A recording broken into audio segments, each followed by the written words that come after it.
Vamos agora abrir as nossas Bíblias lá no texto de João, no capítulo 16, Evangelho segundo o apóstolo João, no capítulo 16, dando continuidade à nossa exposição, às nossas exposições nesse maravilhoso Evangelho.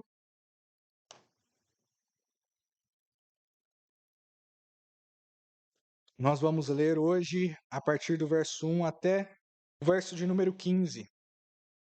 Diz assim a palavra do Senhor, escute com atenção. Palavras do nosso Senhor Jesus Cristo.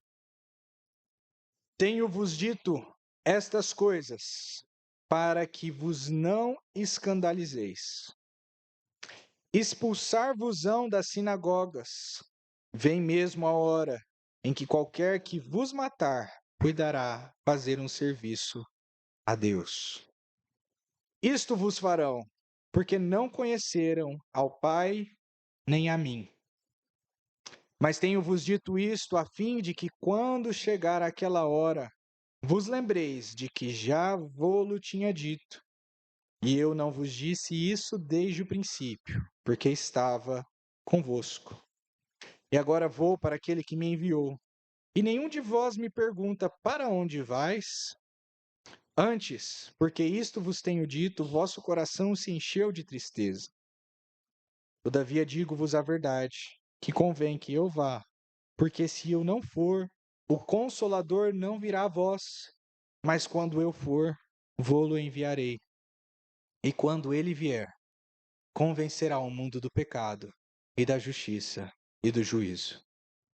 Do pecado, porque não creram, ou não creem em mim. Da justiça, porque vou para o meu Pai, e não me vereis mais. E do juízo, porque já o príncipe deste mundo está julgado. Ainda tenho muito que vos dizer, mas vós não o podeis suportar agora. Mas quando vier aquele, o Espírito da verdade, ele vos guiará em toda a verdade, porque não falará de si mesmo, mas dirá de tudo o que tiver ouvido, e vos anunciará o que há de vir. Ele me glorificará, porque há de receber do que é meu, e vô-lo há de anunciar. Tudo quanto o Pai tem é meu. Por isso vos disse que há de receber do que é meu, e vô-lo há de anunciar. Somente até aqui. Vamos mais uma vez a Deus em oração, clamando para que esse mesmo Espírito a respeito do qual nós lemos, o Espírito da verdade, nos ensine, nos entregue, nos anuncie as palavras de Cristo nessa noite. Vamos orar? O próprio fato, Deus, que se revela de termos a Escritura nas nossas mãos, é evidência para nós, é claro para nós, e essa promessa se cumpriu. Uma vez que o Senhor nos trouxe a revelação, as palavras do nosso Senhor Jesus Cristo preservadas, para que nós possamos conhecê-la e sermos por ela exortados, ensinados, santificados. Damos te graças, Senhor, porque o Senhor se revelou a nós, abrindo os nossos olhos, que estavam fechados para a sua palavra, e fazendo ver e crer no Senhor. Pedimos que o Senhor agora nos faça nessa noite, mais uma vez, submissos à sua palavra, um pouco mais santos, um pouco mais parecidos com Cristo, um passo a mais em direção à glória de santidade que teremos na eternidade.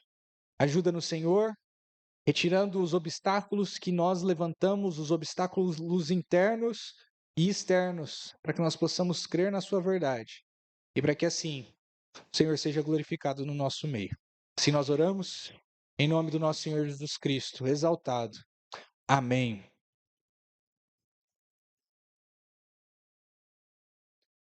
Todos nós, na nossa vida, em determinados momentos, encaramos certos desafios, os quais, por vezes, nós sentimos que nós somos completamente incapazes de cumprir.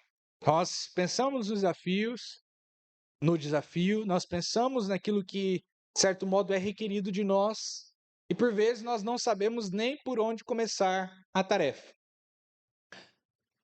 Um exemplo que eu poderia dar para vocês foi quando eu comecei a descobrir o que que é ser um pai, o que ser um pai exige de nós, pai e mãe. Eu me lembro que eu fiquei com esse senso quando a Ludmilla, insistindo algumas vezes comigo, nós fomos a um curso de cuidado de nenéns recém-nascidos. E aí, nesse curso, os meus olhos se abriram para o fato de que eu não sabia nada a respeito de paternidade. Eu achei que eu saberia como cuidar de uma criança e eu descobri que eu não tinha a mínima ideia. Eu não tinha a mínima ideia, já contei para vocês isso em outro momento, de que eu preciso ensinar para um recém-nascido que ele tem que dormir. Eu achei que isso já vinha de fábrica. Achei que já vinha, né, programado desse modo, mas não é assim. A criança precisa aprender a dormir. Eu não sabia que eu precisava ensinar para a criança, né, eu e a Ludmilla, no caso, os pais, como mamar. Achei que isso vinha de fábrica, e de fato, algumas coisas vêm, né, o instinto vem de fábrica, mas não vem fácil, vem com muita dificuldade. E aí, nesses cursos, eles apresentam, às vezes, muitas estratégias, muitos movimentos, muitos aparelhos que, às vezes, precisam ser utilizados. E que eu, recebendo toda essa informação de uma vez, eu falei, eu não sou capaz de fazer isso, mas eu vou aprender, eu vou tentar, eu vou me debruçar sobre isso, para que eu e a minha esposa possamos cuidar da nossa filha. Depois que a gente começa, a gente vê que talvez essa é a parte mais fácil, né? Tem outras coisas muito mais difíceis. Mas é mais ou menos assim na nossa vida. E é maravilhoso quando nós temos uma pessoa, pai, uma mãe, um amigo, um irmão da igreja, pastor, ou uma pessoa mais experiente naquela tarefa que já conhece como são as coisas e que diz assim: fica tranquilo, eu vou te ensinar. Vou te dar o caminho das pedras. Você vai fazer assim, assim, assado, né? Você tem esse problema, o modo de resolver esse problema é assim, assim, assado. Fique tranquilo que eu vou te guiar pela mão. Ah, e a gente se sente tranquilo, confortável por saber que as mãos mais experientes estão nos guiando, então nós não falharemos nessa tarefa. Porque por mais que dependa de nós, outra pessoa está nos auxiliando a fazer isso. Não só na paternidade, não só na maternidade. Existem várias e diversas situações em que nós nos encontramos assim. No caso profissional, por exemplo, quando talvez estamos trocando de carreira ou, né, entrando num negócio que nós não sabemos como fazer. Enfim, diversas coisas na nossa vida.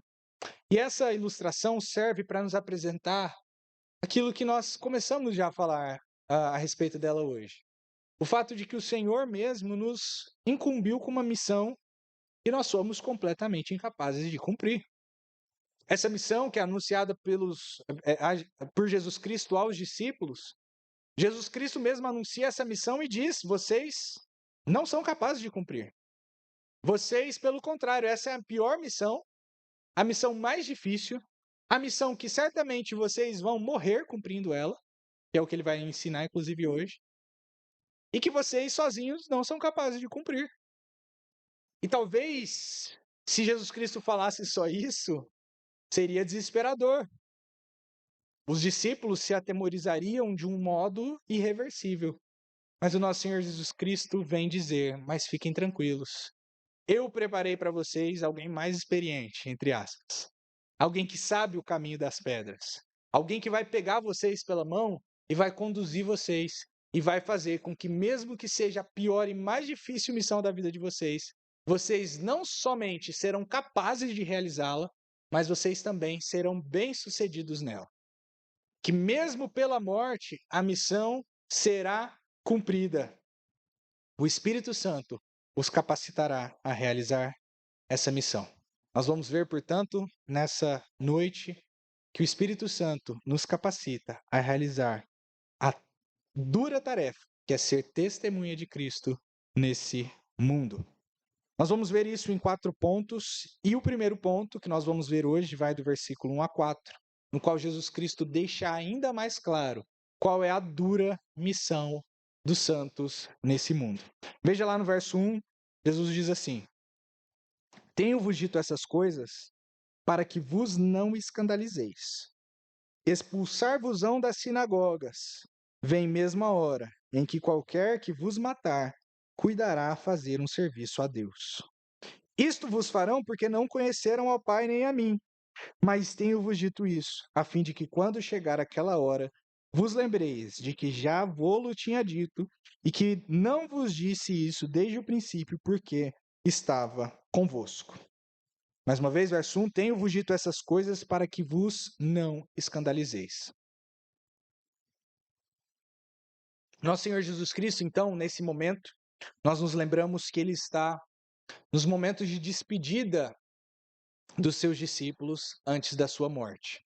Ele está tendo já dado o sacramento da Santa Ceia, que apontaria para a sua morte, que ocorreria em alguns momentos, em algumas poucas horas.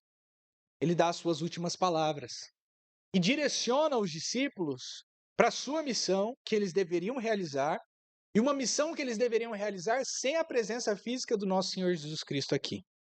Jesus Cristo começa a deixar clara essa verdade: eu vou para o Pai, vocês não vão me ver mais. E os discípulos começam a se atemorizar, inclusive a se entristecer, por pensar como nós seremos capazes de cumprir com essa missão, ou até mesmo de viver nesse mundo sem a presença da luz, sem que Cristo esteja aqui para nos guiar, para nos direcionar, para nos confortar diante das grandes dificuldades que nós já estamos passando. Lembrem-se vocês que os discípulos aqui não estavam nem um pouco benquistos em qualquer lugar, mas Jesus Cristo, ele recebia o foco da atenção. Eles já estavam sendo perseguidos, mas eles tentavam matar o cabeça deles, que era Cristo. Por que Jesus Cristo disse essas coisas, então? Não era melhor que Cristo realizasse a sua obra e não informasse os seus discípulos? Porque afinal isso geraria tristeza no coração deles, e talvez uma tristeza que os incapacitaria a realizar a tarefa. Jesus Cristo diz não. Ele os informa com alguns motivos. E o primeiro motivo está aqui: eu tenho vos dito essas coisas para que vos não escandalizeis. Para que no momento em que essas coisas acontecerem, vocês não sejam pegos desprevenidos. Vocês não caiam como se eu não tivesse avisado a vocês. Muitas vezes, tendo ciência do perigo de antemão, às vezes a gente não consegue evitá-lo completamente. A gente, por exemplo, sabendo que uma coisa difícil acontecerá, às vezes nós não conseguimos evitar que essa coisa difícil aconteça, mas às vezes nós conseguimos nos preparar. Preparar que seja internamente diante dessa realidade. Um exemplo que a Escritura nos dá é a própria morte. Lá em Eclesiastes, por exemplo, nos diz que é melhor estar na casa onde há luto do que na casa onde há alegria. Porque na casa onde há luto, nós nos lembramos de que esse é o nosso fim. Coisa essa que nós fazemos de tudo para nos esquecer no nosso dia a dia. Nós não queremos viver diante da morte. Não queremos, todo dia pela manhã, olhar a cara feia da morte e nos defrontarmos com ela. Por isso nós nos esquecemos disso. Mais cedo ou mais tarde, a morte vem diante de nós. Busca os nossos parentes, busca os nossos amigos, busca os nossos amados e fica claro, você também sofrerá o mesmo destino. Não será diferente para você. Portanto, o autor de Provérbios e de Eclesiastes, né, o Salomão, o sábio, ele extrai disso uma lição, não pessimismo, no sentido assim, então, já que a gente vai morrer, então nada faz sentido, não. Não é nesse sentido que Salomão fala, mas pelo contrário, quando ele ensina isso lá em Eclesiastes, no capítulo 9, ele diz, portanto, alegrai-vos hoje, vivei a vida com a mulher que você ama, com a mulher da sua mocidade, com o homem da sua mocidade, caso você seja mulher. Se alegre no fruto do seu trabalho, coma daquilo que Deus te deu. Se deleite na comida, nos prazeres, porque essa é a nossa porção. Porque os mortos não conseguem saber nada, os mortos não podem realizar nada, os mortos não aproveitam nada porque estão na tumba. É lógico que ele está falando de um sentido material, do sentido do corpo. Ao invés de Eclesiastes ser pessimista, ele é bastante otimista. Se nós vamos enfrentar a morte, não deixemos nada sem ser resolvido. Façamos tudo o que nós queremos fazer, mas façamos isso diante do Senhor. Tudo que nós queremos fazer que é santificado pelo desejo de Cristo. Jesus, então, que é o mesmo Senhor que, por meio da sua vontade, enviou seu Santo Espírito a Salomão para ensinar-nos essas palavras, agora está fazendo a mesma coisa com seus discípulos. Eu estou falando da realidade nesse mundo que será difícil, mas para que quando o momento vier, vocês estejam capacitados e não sejam pegos desprevenidos. E o que é que o mundo realizaria? Verso 2. Expulsar-vos-ão das sinagogas. Essa é a primeira coisa. Quando Jesus Cristo diz isso, ele está considerando que essa é uma coisa muito ruim de ser feita. E pela graça de Deus, nós temos visto e aprendido a respeito dessa questão da disciplina e da expulsão lá no livro de Josué. Nós não vamos nos debruçar com cuidado, com detalhe hoje nessa noite, mas expulsar alguém da sinagoga, e a sinagoga era a igreja daquela época. Era o lugar, vamos dizer que era a igreja local. Era o lugar onde as pessoas se reuniam semanalmente para aprender do Senhor, para louvá-lo, muito parecido com a igreja no Novo Testamento. Inclusive, a igreja no Novo Testamento ela é feita, ela é criada, ela é fundada pelos apóstolos a partir de Cristo, na pessoa de Cristo, com base no próprio culto do Antigo Testamento realizado nas sinagogas. Sinagoga essa que o nosso Senhor Jesus Cristo frequentava, aprendia, né, nela, e, enquanto crescia em sabedoria, e ensinava nos seus momentos de ministério. Ser expulso da sinagoga, então, era ser expulso da igreja. Mas vocês devem se lembrar que a sociedade de Israel era, de certo modo, diferente da nossa sociedade.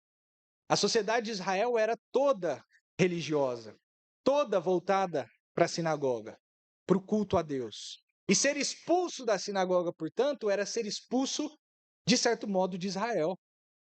Era ser tratado como gentil, como publicano, como um traidor, como um pagão no meio de uma sociedade cristã, diante da qual você não tinha para onde correr.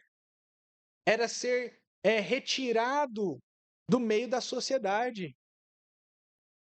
Eles seriam alvos disso. E lembrem-se vocês que existiram pessoas que foram expulsas das sinagogas por causa de Cristo. Lá naquela época em que Cristo ainda estava vivo. Lembrem-se vocês de que ele curou um homem, e esse homem, depois de curado, foi interrogado pelos fariseus, pelos líderes da época, e por causa da sua cura, e por causa que ele confessou que havia sido mesmo, de fato, Cristo que o havia curado, e ele não tinha como fugir dessa verdade. O que eles fizeram? Por causa da obra de Cristo, ele foi expulso da sinagoga. Esse paralelo nós temos nos nossos dias com a igreja, como eu tenho traçado. A expulsão da igreja é uma coisa séria, é uma coisa que deve gerar medo, temor em cada um de nós. Nós devemos temer estar longe da igreja, porque é na igreja o lugar no qual o Senhor, nosso Senhor Jesus Cristo, vem nos visitar, vem nos ensinar, vem nos confortar. E de fato, há um elemento social aí. Algumas pessoas temem esse retirar do meio e às vezes tornam o processo de exclusão ineficaz nos seus objetivos, porque não tiram de fato a pessoa do meio. Ela se torna proibida de participar da igreja, mas muitas pessoas ficam indo atrás dela, buscando ela, tentando manifestar relação social com ela. E não é esse o objetivo da exclusão. A exclusão, como era praticada de fato, era com esse objetivo, de retirar do meio, a fim de que a pessoa, vendo que ela é retirada do meio dos santos e não tem mais o benefício da pregação da palavra pública por meio do culto, não tem mais o benefício da comunhão dos santos, que é a pregação da palavra na boca dos santos diariamente, e os outros meios de graça, ela está entregue aos seus próprios pecados, e entregue aos seus próprios pecados não resta esperança para ela, a não ser que ela se arrependa, com base na verdade que ela já conhece. Todo excluído, ele é certificado antes que ele seja excluído, que ele saiba o Evangelho, conheça o Evangelho, pelo menos pela boca, pela mente, e que deve crer nesse Evangelho a fim de que seja restaurado. Mas é lógico que aqui a igreja estava nas mãos dos homens maus. E más exclusões, quando são feitas por homens maus e igrejas más, ou seitas, por exemplo, podem não ter esse mesmo fim. Na verdade, por exemplo, na Reforma, muitos reformadores foram expulsos de Roma. E por mais que isso possa ter sido difícil para aquela geração que queria, na verdade, reformar a igreja, e eles foram expulsos da igreja, de certo modo, nós vemos o testemunho de muitos reformadores que se sentiram felizes, porque sabiam que estavam sendo excluídos não de uma verdadeira igreja, mas de uma falsa igreja. Mas tenhamos cuidado, porque talvez o ímpio que é excluído verdadeiramente, ele se conforta falando, essa não é uma verdadeira igreja. Mas às vezes ele está errado. Ser excluído de uma seita é diferente de ser excluído de uma verdadeira igreja. Nós devemos ter cuidado com respeito a isso. Mas fiquem tranquilos. Todo excluído nunca, ou quase nunca, são raros os casos quando ele se vê como pecador de fato. Sempre a culpa é da igreja. Sempre a igreja tem alguma coisa de mal. Sempre ele foi injustiçado, né? Essa é a própria natureza daquele que está fechado nos seus próprios pecados. Os apóstolos, então, eles deviam ter a ciência de que, como a igreja judaica estava nas mãos de homens maus, de hereges, que mataram a Jesus Cristo, eles seriam semelhantemente expulsos do meio deles. Tratados como homens maus, sendo eles homens bons. Mas, ainda assim, uma outra coisa, Jesus Cristo revela que, de certo modo, poderia ser até mais chocante para eles. Diz ele, no verso 2 ainda, vem mesmo a hora em que qualquer que vos matar, cuidará fazer um serviço a Deus. Veja a perversão desses homens a respeito do qual Jesus Cristo fala. Esses homens, eles não vão estar satisfeitos em expulsar vocês das sinagogas, mas eles vão matar vocês, eles vão incriminar vocês, e eles vão achar que estão fazendo o serviço de Deus, que eles estão matando vocês como um culto a Deus, como se Deus quisesse isso, e eles realmente crerão nisso. Eles realmente acharão que estão fazendo o melhor e agradando a Deus, matando vocês. Como eles fizeram na pessoa de Cristo, achando que estavam sendo zelosos com Deus, achando que estavam sendo zelosos com a lei de Deus, eles mataram o próprio Deus. Que tamanha loucura esses homens se incorrem. E vejam vocês que isso pode acontecer e acontece até os nossos dias. Quantos homens querendo agradar a Deus ou a uma ideia de Deus, por mais que às vezes esse nome Deus seja até mesmo, tem o nome de Yahvé, tem a semelhança de Yahvé, eles não estão verdadeiramente agradando a Yahvé, não estão agradando o verdadeiro Deus, e cometem atrocidades e perseguem a própria igreja com o pressuposto de estar seguindo a Deus. Há uma hora em que isso acontecerá. Eu já falei aqui e volto a repetir que todos os apóstolos, inclusive Paulo, o apóstolo fora do tempo, foram martirizados, com a exceção do autor desse evangelho.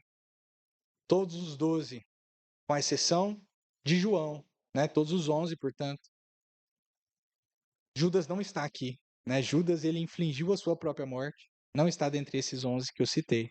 Eles foram martirizados por homens que acreditavam de algum modo estar fazendo serviço a Deus. Havia uma hora predestinada para isso. Lembrem-se que Jesus Cristo havia falado antes da sua hora: a minha hora é chegada. A minha hora é chegada. Ele havia anunciado antes a sua hora como sendo uma hora futura. Lá no capítulo 12 ele falou: agora minha hora chegou. Agora eu vou ser entregue nas mãos dos malfeitores. Agora era a hora de Cristo padecer. Mas havia uma hora predestinada para que os seus apóstolos também, os seus discípulos mais chegados também, se entregassem por ele, pela sua verdade. Mas Cristo, no verso 3, nos dá mais uma razão para isso. E isto vos farão, porque não conheceram ao Pai nem a mim. Lembrem-se vocês, Jesus Cristo conforta eles apontando para o fato de que a perseguição que eles sofrem não é por causa deles mesmos. E às vezes, quando a gente é perseguido, a primeira questão que a gente olha é para nós mesmos. Eu devo estar fazendo alguma coisa errada. E às vezes muitas pessoas se escandalizam no sentido de que mudam a sua doutrina, porque pensam, se estamos sendo perseguidos, então tem alguma coisa errada em mim, então eu preciso fazer uma coisa diferente. Eu preciso ouvir a voz dos meus perseguidores e me tornar como eles. É esse o pensamento de Judas. Judas começou a se entristecer quando Jesus Cristo começou a prenunciar a sua morte, os seus sofrimentos, viu, nós falamos disso anteriormente, viu que estar com Cristo não seria motivo de ganho, ele não teria benefício financeiro a respeito disso, e portanto resolve entregar a Cristo, para que ele pudesse ficar ao lado dos seus inimigos e recebendo uma posição de glória. Esse é o pensamento de Judas. Mas Jesus Cristo fala, não é por causa de vocês, mas é porque eles não conheceram ao Pai nem a mim. Como assim eles não conheceram? Eles são judeus que sabem a Torá, muitos deles de cor, muito mais que você. Muito mais que você vai saber na sua vida, né? Eu acho difícil você conseguir decorar, por exemplo, o Pentateuco de cor. Alguns desses homens decoraram. Os 5 primeiros livros da Bíblia, completos, de cor. Homens zelosos, conheciam a lei. Às vezes a gente tem dificuldade de aprender os 10 mandamentos, né? Coisa que as crianças devem aprender. Eles sabiam não só os 10 mandamentos, mas as implicações dos 10 mandamentos para diversas áreas da vida. Como assim eles não conheceram ao Pai? Como assim eles não conheceram a Cristo? Eles viram os sinais de Cristo. Eles viram, foi público e notório que Cristo ressuscitou a Lázaro. Foi público e notório diversos dos milagres que Jesus Cristo, por exemplo, realizou na presença não é de um homem, não é de 12 homens, é de uma multidão. Centenas de homens, milhares de homens que estavam reunidos, por exemplo, na entrada triunfal do nosso Senhor Jesus Cristo em Jerusalém. Como assim? Justamente, que nós vimos pela manhã. Não é porque eles não tinham evidências para crer. As provas científicas, os sentidos deles, não poderiam ser negados aqui. Inclusive, eles confessavam, eles sabiam que Jesus Cristo estava fazendo milagres. Só que o coração deles estava longe de Cristo, então quando eles viam uma coisa miraculosa, eles arrumavam um jeito de se justificar falando, não, talvez esse aí está fazendo milagre da parte de demônios. Esses milagres aí é da parte de Beelzebul, como Jesus Cristo foi assim acusado. Veja que não é a questão das evidências, mas é a questão do coração. Eles não conheceram verdadeiramente. Eles não creram no Pai, eles não creram em mim, eles se recusaram a crer, apesar de todas as evidências naturais que estão na criação e sobrenaturais, a revelação do Pai e de Cristo, tanto na Escritura quanto nos milagres, eles se recusaram a crer. Verso 4. Mas tenho-vos dito isso a fim de que quando chegar aquela hora, a hora de vocês, vos lembreis de que já vô-lo tinha dito. E eu não vos disse isso desde o princípio, porque estava convosco. No momento em que a aprovação vier, no momento em que esses homens maus expulsar vocês das sinagogas, no momento em que eles os prenderem, os perseguirem para matá-los, lembrem-se que eu profetizei isso. Eu falei isso antes. Portanto, isso, em primeiro lugar, é da parte de Deus, porque Deus é o único que verdadeiramente tem capacidade plena e completa de falar, de revelar aquilo que vai acontecer antes que aconteça. E a gente deve se perguntar por quê? Por quê? É tão somente porque Deus sabe de tudo? Não é tão somente. Também, Deus sabe de tudo. Mas Deus sabe de tudo, em especial porque Ele determina tudo. Está debaixo do controle dele o martírio dos santos. Está debaixo do controle dele as perseguições dos santos, sejam elas quais forem. Deus sabe e Deus tem objetivos com isso. Portanto, mesmo que esteja na fogueira, muitos mártires fizeram isso. Na fogueira cantando salmos, na fogueira glorificando a Deus, porque sabia que aquilo era obra de Deus e que Deus tinha objetivos bons com aquilo, mesmo que a vida deles precisasse ser entregue. Essa era a dura missão dos santos. Quem é capaz? Quem é suficiente? Nenhum de nós. Jesus ainda reafirma essa verdade, explicando a necessidade, portanto, pela qual ele deveria ir. Esse é o nosso segundo ponto, a necessidade da ida de Cristo. Talvez os apóstolos se perguntassem, Senhor, mas se tudo isso vai acontecer, por que o Senhor não fica conosco? fica com a gente, e aí o Senhor vai nos ajudar a passar por isso, ou vai mudar a realidade. E Jesus no verso 5 então diz, no verso 5 ao verso 7, e agora vou para aquele que me enviou, e nenhum de vós me pergunta, para onde vais? Veja, Pedro perguntou para onde vais. Tomé também perguntou, nós vimos isso nos capítulos anteriores. E o que Jesus Cristo quer dizer então? Será que Jesus esqueceu o que eles acabaram de perguntar? Ou será que foi João que dormiu aqui, depois ele escreveu o capítulo 13, aí ele dormiu, esqueceu que tinha inventado uma história e foi lá e inventou outra? É isso que a crítica, né, a veracidade bíblica inventa.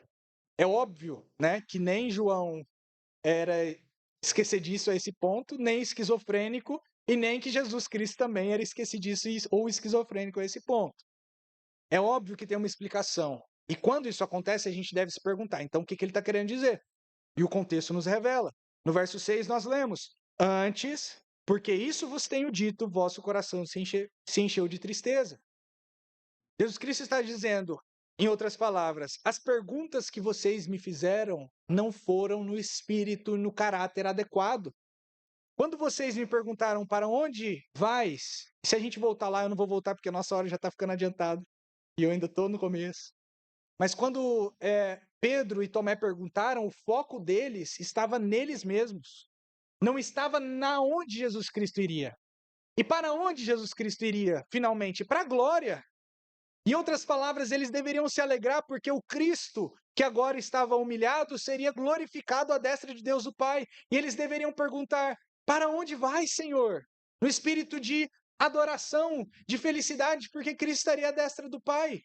Mas tudo que eles conseguiam perguntar é: Senhor, para onde vais? Nós vamos ficar aqui sozinhos. Fique conosco. Não nos abandone. Qual é o caminho? O Senhor está indo, não fala o caminho, a gente vai ficar aqui sozinho. Veja a diferença. Por isso Jesus Cristo diz: vocês não se alegram, porque vocês estão com os olhos fechados. Quando eu falo as coisas para vocês, na verdade vocês se entristecem quando vocês deveriam se alegrar. E veja se é assim, muitas vezes nós mesmos, na igreja, às vezes a tristeza é confundida com santidade. E tenha muito cuidado para não confundir essas duas coisas. Estar triste não necessariamente significa que você está sendo santo. Pelo contrário, conforme nós vimos lá no caso de Eclesiastes. Por vezes, o modo de ser santo é se alegrar. É lógico que existem tempos de tristeza. É lógico que existem tempos de luto. E lutos não só por falecimentos, mas lutos por outras questões. Luto por causa do pecado, talvez. Contrição. Mas muitas vezes a tristeza que é confundida com santidade, na verdade, é a própria impiedade. Porque às vezes na nossa tristeza, ela mesmo fecha os nossos olhos, que nos impedem de crer nas promessas. Nós só olhamos para nós mesmos e a nossa baixa autoestima, na verdade, é uma altíssima estima. Já falamos sobre isso em outro momento, né? A gente olha para nós mesmos, coitado de mim, ninguém olha para mim, minha autoestima é muito baixa. Estou fazendo uma caricatura, me desculpem, mas entendam o que eu estou querendo dizer. Ninguém olha para mim, eu sou um coitado. Mas na verdade, você quer que todo mundo olhe para você. Você, no seu coração, se coloca maior do que os outros. Você se coloca talvez até maior do que as palavras de Cristo. Escute o que Cristo está te dizendo. Se você escutar, você vai ter mais motivos para se alegrar do que se entristecer. E é o que ele vai dizer.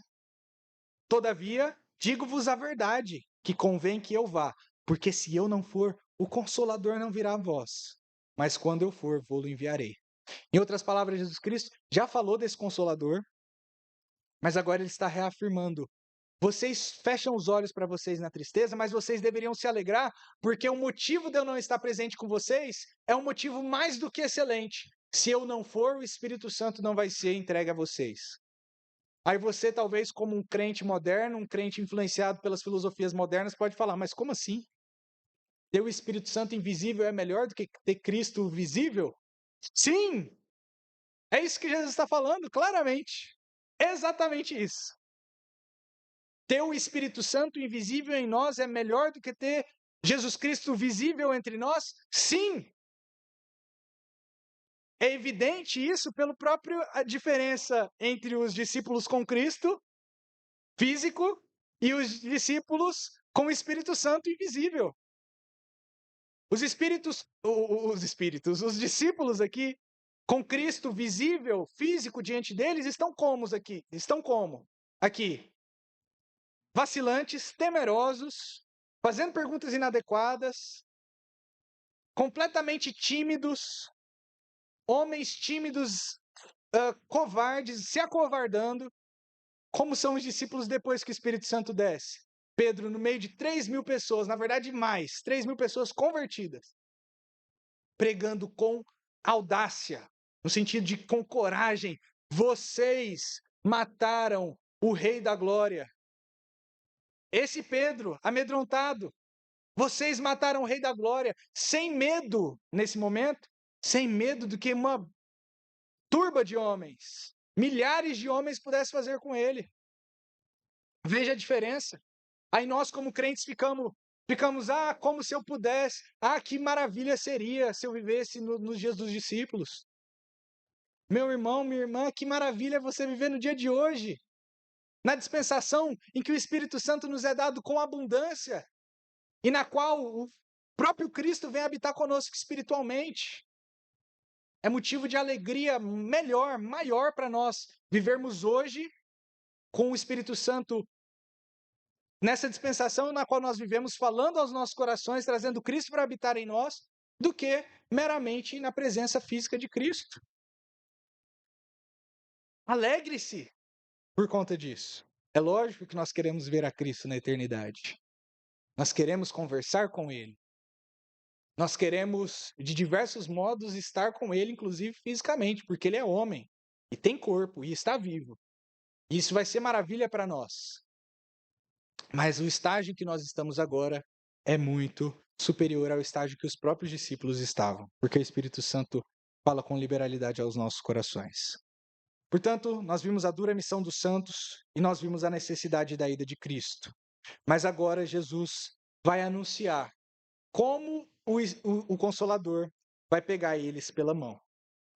Lembrem-se vocês, antes de eu ler os próximos versos, que a palavra Consolador tem a ideia de fortalecedor. É aquele amigo que estaria ao seu lado, te ajudando em toda e qualquer necessidade. Essa é a palavra. Lembrem-se que Jesus Cristo era o consolador deles e agora é dado um novo consolador, um novo fortalecedor. Alguém que estaria com eles, capacitando a eles até mesmo no momento da morte, a agir com fidelidade ao Senhor. Antes de eu seguir ainda, mais um comentário. A gente deve se perguntar, qual que é a relação entre Cristo e o Espírito Santo descer? Por que isso acontece assim nessa ordem? Primeiro, porque foi o desígnio de Deus assim realizar, e esse plano é maravilhoso, né, para a nossa salvação. Primeiro ponto, mas esse eu não vou trabalhar tanto. Segundo ponto, Jesus Cristo, como homem, recebe o poder e a autoridade de enviar o Espírito Santo. Jesus Cristo realiza a sua obra de modo tão perfeito, e ele é aceito pelo Pai de um modo tão perfeito e completo, que ele mesmo recebe dons para os homens, e ele distribui esses dons. E lá no Salmo que fala a respeito disso, que nós lemos 2 semanas atrás, é dito que ele dá dons para o seu povo, e até para aqueles que não são povo, até para os ímpios. E então agora a gente vai ver esses dons. Como é que o Espírito Santo, sendo enviado da parte de Jesus Cristo, o homem, que prova que o Pai o recebeu e que a sua obra é uma obra divina e de que é uma obra completa, verdadeiramente poderosa, como é que esse Espírito Santo abençoa os que não são povo e os que são povo? Entendamos. Primeiro, nós vamos ver o trabalho do Espírito Santo no mundo. Terceiro ponto. Vamos lá no verso 8. E quando ele vier, convencerá o mundo do pecado, da justiça e do juízo. Do pecado, porque não creram em mim, da justiça, porque vou para o meu Pai e não me vereis mais, e do juízo, porque já o príncipe desse mundo está julgado. Veja, Jesus Cristo até então não estava falando do trabalho do Espírito Santo no mundo, mas nos crentes, especialmente nos discípulos que ali estavam. Trabalho esse que nós recebemos por causa que esse dom é dado à igreja. Mas agora Cristo fala do trabalho do Espírito no mundo. E por que ele fala disso? É interessante pensar. Lembrem-se vocês que o mundo aqui é o sistema organizado em rebeldia contra Deus. É o reino de Satanás. E que não se sujeita a Cristo e que está em guerra contra ele. Esse mundo seria o mesmo mundo que nós vimos nas semanas anteriores, que perseguiria, portanto, os discípulos. Os discípulos então olham aqui e pensam, né? Provavelmente eles pensam assim: mas nós somos tão poucos e há uma quantidade enorme de homens. O mundo está contra Cristo. O mundo perseguiu a Cristo e persegue a Cristo. Primeira coisa que Jesus Cristo vem trazer então é que não será sempre e de todos os modos assim. Na verdade, o Espírito Santo ele vai agir no mundo e vai fazer com que muitos no mundo sejam impedidos de perseguir os discípulos. Quer um exemplo? De novo, Atos 2. Atos 2 está aqui, claro, nas nossas exposições, porque está claro nas palavras de Cristo. Naquele dia, com a pregação de um homem, Pedro, houve 3.000 perseguidores a menos para a igreja. E, na verdade, 3.000 pessoas que passaram a fazer parte da igreja. E assim, é lógico que os discípulos não viram todos os efeitos disso, e, na verdade, nós ainda não vimos todos os efeitos disso. Mas o fato é que o nosso Senhor Jesus Cristo, enviando o seu Espírito no mundo, converte o mundo, convence o mundo. Essa é a palavra. E quando ele vier, convencerá o mundo do pecado. A ideia de convencer aqui não é meramente de convencer racionalmente, né? De explicar e tal, mas é de expor, de deixar claro, inconfundível, visível, inegável. 3 coisas: pecado, justiça e juízo. Que são elas? Como é que Jesus Cristo articula elas? Verso 9. Do pecado, porque não creram em mim. O Espírito Santo, ele convencerá. Não é que ele pode convencer, não é que ele talvez vai fazer assim, se os homens quiserem, não. O Espírito Santo tem todo o poder para realizar essa obra. Então ele realizará. E ele realiza hoje, ele já está realizando. Ele está transformando o mundo e convencendo e expondo ao mundo o seu pecado. Porque não creem em mim. Lembrem-se vocês que João tem falado, feito uma comparação entre Jesus sendo a luz e os homens, o mundo como trevas, amando os seus pecados e por conta dos seus pecados rejeitando a Cristo. Então, ele era a luz do mundo, mas eles amaram mais as trevas do que a luz, porque a luz revelava os seus pecados. As trevas aqui, então, é o lugar onde o homem mau, né, lá o livro de Provérbios traz isso muitas vezes, o homem mau, ele pratica o seu pecado nas escondidas, à noite, né? De modo que ele não possa ser pego, de modo que ele possa ter liberalidade para fazer a sua coisa má. Essa é a ideia, então, a analogia aqui. As trevas, então, elas encobrem a injustiça. E os homens, então, preferem ficar nas trevas porque ali eles amam demais os seus pecados. Eles amam tanto os seus pecados, de um modo tão radical os seus pecados, que eles até mesmo se enganam. Quando eles veem um milagre, eles falam, não, isso aí é alucinação desse povo. Quando eles veem um milagre, eles falam, não, isso aí é história inventada. Quando eles veem um milagre, eles falam, não, isso aí na verdade tem uma causa maior, física, geológica, não é um milagre de verdade, não é mão de Deus. Eles se enganam por causa da sua própria injustiça. Romanos 1 nos ensina isso. E é então esse pecado que torna os homens, o amor ao pecado, a escravidão aos próprios desejos que torna os homens incapazes. Do pecado, porque não creem em mim. O Espírito Santo então deixará claro os pecados do mundo, exporá que o mundo é pecador e que a maior evidência disso é que eles amaram mais os seus pecados do que a luz. Jesus Cristo pode fazer isso por meio do Espírito Santo agindo como enviado de Cristo, fazendo com que os homens, tendo seus pecados expostos, esse é o primeiro passo para que eles possam crer. Pedro falou isso, vocês mataram a Jesus. E o Espírito Santo nos alcança falando isso para nós. E se você não se entender como pecador, se o Espírito Santo não te convencer que você é pecador, você é incapaz de se achegar a Cristo.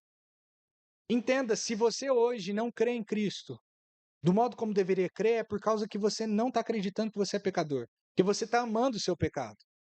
E você precisa então que o Espírito Santo te revele que você é um pecador, que o seu pecado gera morte, gera destruição. Quando Cristo então vem ao nosso coração por meio do Espírito Santo, e o Espírito Santo vem realizar a obra, a primeira coisa é: você é necessitado de misericórdia porque você é alvo do juízo de Deus, porque você é pecador, você não é justo como você achou que você era. Você é um blasfemo, você é um fornicador, um adúltero, um pervertido sexual, você é um mentiroso, você é um odiador de homens, matador de seus pais, pelo menos pelas palavras. Você é um odiador de Deus. Você é um blasfemador de Deus. Quebra a aliança de Deus. Diversos pecados. Vaidoso, soberbo, arrogante. É o primeiro passo. Segundo lugar, da justiça, porque vou para o meu Pai e não me verei mais. Qual que é a relação justiça? Porque vou para o meu Pai. A gente tem que tentar entender justamente. Jesus Cristo, ele era o justo. A justiça encarnada. O homem perfeito.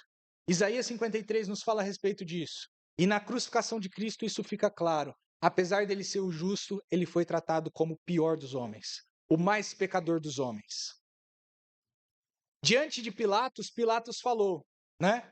Eu não vejo injustiça nesse homem, mas eu vou fazer a vontade de vocês. Eu vou tratar ele como injusto. Eu vou dar a ele a pior das mortes que a gente pode providenciar aqui nos nossos dias, para que vocês fiquem felizes. Os líderes religiosos, naqueles dias, falaram: ele era pecador, ele é pecador, ele blasfemou. Só que eles sabiam que ele não era. Então eles falaram assim: já que a gente não consegue provar que ele não é de verdade, então vamos fazer uns homens falarem que ele é. Aí levantaram falsas testemunhas. Jesus Cristo então foi tratado como um injusto. E os homens consideraram ele injusto. Mas o fato de Jesus Cristo ter ressurreto dos mortos e ascendido aos céus, à destra de Deus o Pai, ele foi para o Pai e não poderia mais ser visto daquele momento em diante, é evidência de que ele é o justo e nós que o matamos somos os injustos. O pecado e a justiça de Deus que há em Cristo. Jesus Cristo é essa justiça. E verso 11 do juízo, porque já o príncipe desse mundo está julgado. Qual é a relação também? A relação é que Satanás é o príncipe desse mundo. Satanás, ele é o governador do mundo, rebelde contra Deus. Ele é o senhor desse reino. Mas voltem comigo lá algumas poucas páginas, capítulo 12. Na verdade, vamos lá para Colossenses 2 rapidinho, depois a gente volta. Fica com o dedo aí que a gente já vai voltar rápido. Colossenses 2.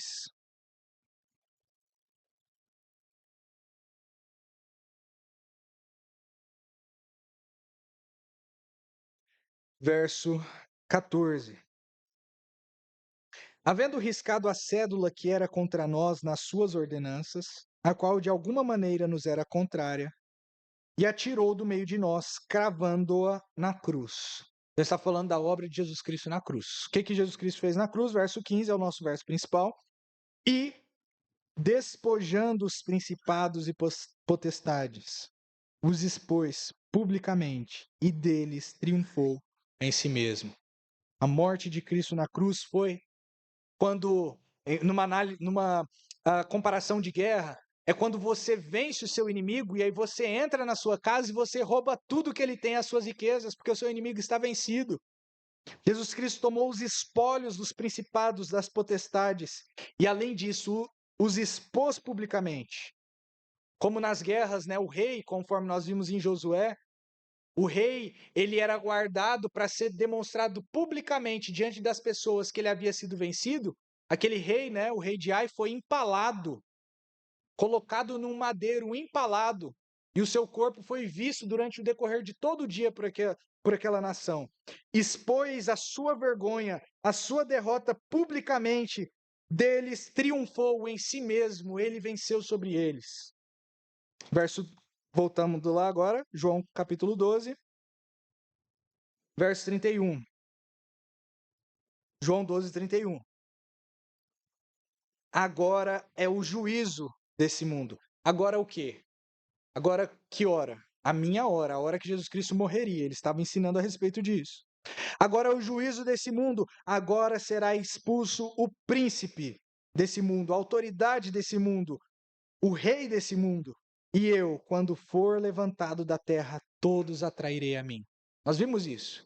Como é que Jesus Cristo sendo levantado, morrendo, sendo ferido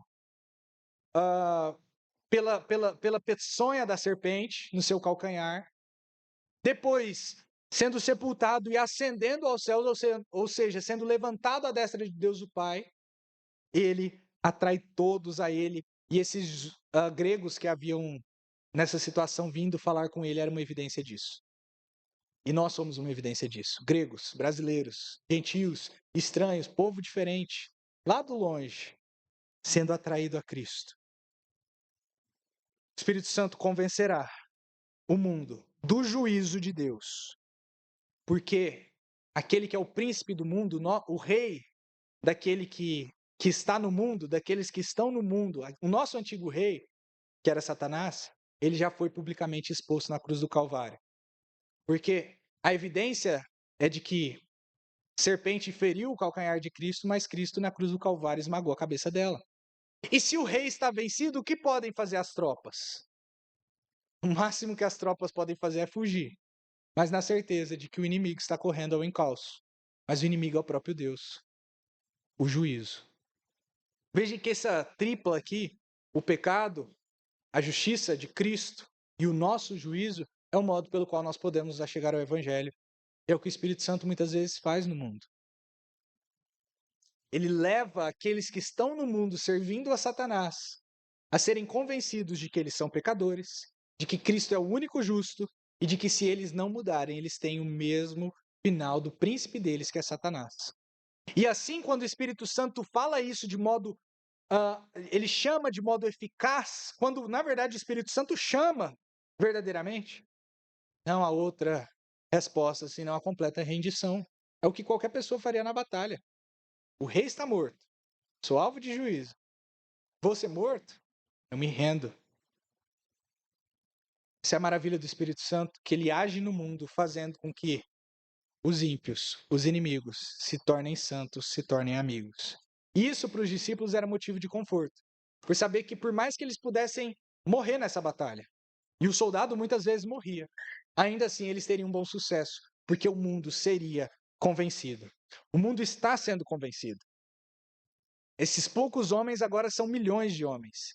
E um dia o mundo será completamente convencido, completamente exposto. E o nosso Senhor Jesus Cristo será honrado por todos. Ainda falta um ponto, mas eu vou deixar para a gente ver numa próxima ocasião o trabalho do Espírito Santo na igreja, porque não há muito tempo. Mas devemos dar graças a Deus, porque por mais que nós tenhamos uma dura missão, essa missão hoje já está mais fácil que os discípulos ali que viveram em primeiro lugar. Porque o Espírito Santo já está agindo no mundo e diminuindo o número dos opositores. Mas também porque era necessário que ele fosse. E se nós não vemos ele fisicamente hoje, é porque temos uma benção ainda melhor do que vermos com os nossos olhos carnais. Nós vemos ele com os olhos espirituais, porque o Espírito Santo nos foi dado em grande medida. Vamos agradecer e louvar ao nosso Senhor por isso, por meio de uma oração. Vamos orar?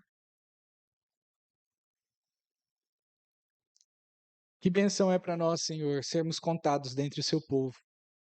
Nós que éramos, por natureza, inimigos do Senhor.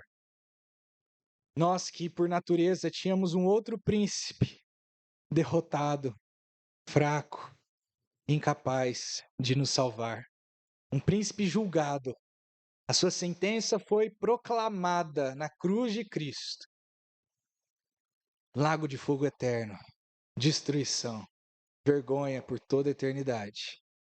Graças te damos porque nós não tivemos esse mesmo fim. Mas Cristo ascendeu aos céus, recebendo dons aos homens, e dentre eles o principal, o próprio Espírito da verdade, que nos guiaria em toda a verdade. Damos graças porque já recebemos esse Espírito e pedimos que a sua verdade se torne cada vez mais clara a nós, aos nossos olhos, da alma, ao nosso coração, a fim, Senhor, de que todo o nosso ser se torne cativo e obediente ao nosso novo príncipe, ao nosso novo rei, o Senhor da glória, exaltado Jesus Cristo. Assim nós oramos, em nome do nosso Senhor Jesus Cristo mesmo. Amém.